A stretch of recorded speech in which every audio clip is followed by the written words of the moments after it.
माँ का बह रहा था खून। बगल में बैठा था 3 साल का बेटा।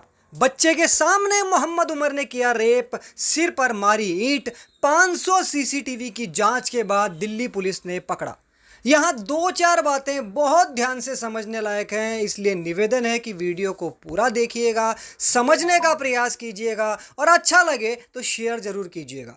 सबसे पहली बात तो यह बहुत ही बचकाना हरकत है।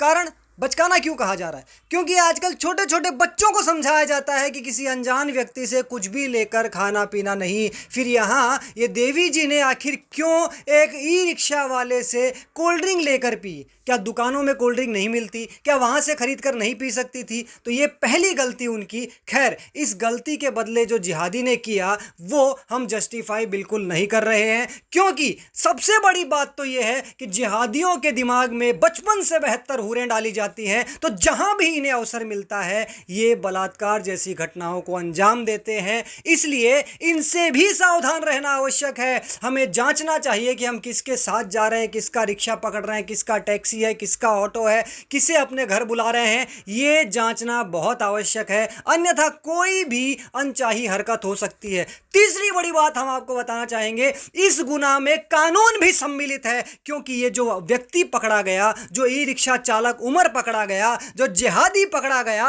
वो पहले भी उस पर कई बार इस प्रकार की घटनाओं का आरोप लग चुका है। ऐसी कई घटनाएं, यानी लूटपाट की घटनाएं मान लो, इन घटनाओं को वो अंजाम दे चुका है। तो आखिर इस प्रकार के घटिया राक्षसी कृत्य के लोग क्यों समाज में खुलेआम घूमते हैं और क्यों उन्हें कानून का डर नहीं लगता कि वो एक के बाद एक ऐसी घटनाओं को अंजाम देते हैं? ये कानून की बहुत बड़ी असफलता है। इस बलात्कार में कानून भी सम्मिलित है, ऐसा कहना गलत नहीं होगा, क्योंकि हमारे देश का कानून इन अपराधियों को डरा नहीं पा रहा, इन अपराधियों के मन में भय उत्पन्न नहीं कर पा रहा कि जिसके कारण ये अपराध करने से डरें, बल्कि इन्हें पता है कि इस देश का कानून हमारा कुछ नहीं बिगाड़ सकता। जब चाहे जिसे चाहे बेल मिल जाती है, जब चाहे जिसे चाहे छोड़ दिया जाता है। ये किस प्रकार की कानून व्यवस्था है? ऐसे कैसे सुरक्षित रहेंगे लोग? और सबसे अहम बात ध्यान दीजिएगा कि यहाँ पर इस प्रकार की घटनाएं अगर हिंदू महिलाओं के साथ होती हैं और अपराधी मुस्लिम होता है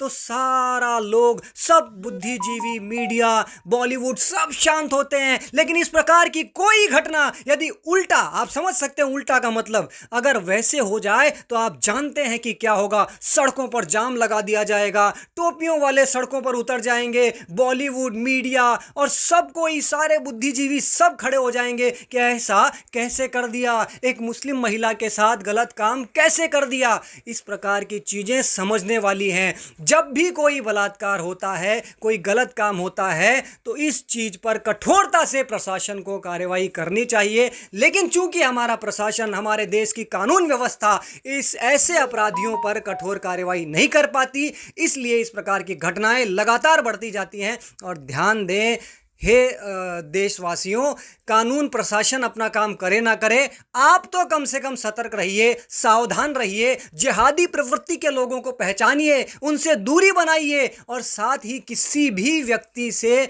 अब ये समझाना पड़ेगा कि आपको किसी भी व्यक्ति का दिया हुआ खाना पीना नहीं खाना चाहिए यदि वो व्यक्ति अनजान है। ये बात अब समझाने की आवश्यकता हमें नहीं लगता कि होनी चाहिए, क्योंकि ये बातें तो बचपन से समझाई जाती हैं। जय श्री राम।